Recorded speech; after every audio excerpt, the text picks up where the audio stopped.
कई वर्षों से ये हो रहा है कि सबसे ज़्यादा स्ट्रेस, एंग्जाइटी और डिप्रेशन की लड़कियां मेडिकल कॉलेजेस और यूनिवर्सिटी से हैं, जिनको वालिदैन मेरे पास लेके आते हैं।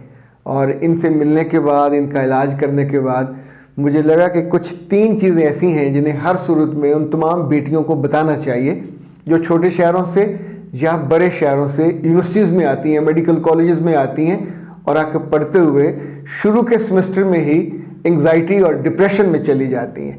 और उसके सबसे बड़ी जो वजूहत हैं, ये लड़के नहीं हैं, उनके असातिज़ा भी नहीं हैं, उनके साथ उनकी ग्रुप की लड़कियां होती हैं। और ये वो लड़कियां हैं जो उनको डिप्रेस करती हैं।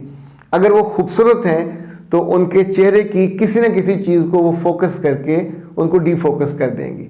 सो याद रखिएगा 3 इंपॉर्टेंट चीज़ें। सबसे पहले, आप जब किसी यूनिवर्सिटी में जाओ, किसी मेडिकल कॉलेज में जाओ, तो अपने वालिदैन को और अपनी फैमिली को ओन करो, उसे कभी डिसओन मत करो ना, उस पर कभी शर्मिंदा हो। आपकी अम्मी अब्बा सांवले हैं, छोटे कद के हैं, बड़े कद के हैं, ओन देम।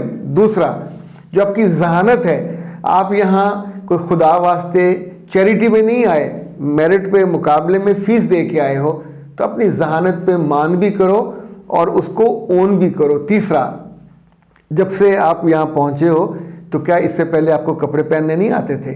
इससे पहले आप तकरीबात में, शादी ब्याह में नहीं जाते थे? तो आपको कपड़े पहनने भी आते हैं। ये 3 चीज़ें हैं जिन पे सबसे ज़्यादा लड़कियां अपने साथ वाली लड़कियों को डिप्रेस करती हैं, शर्मसार करती हैं, और उनका फोकस, आपकी पढ़ाई ख़राब हो जाती है, आपके रिज़ल्ट ख़राब हो जाते हैं, इवन आप जो करना चाहती हो वो कर नहीं पाती।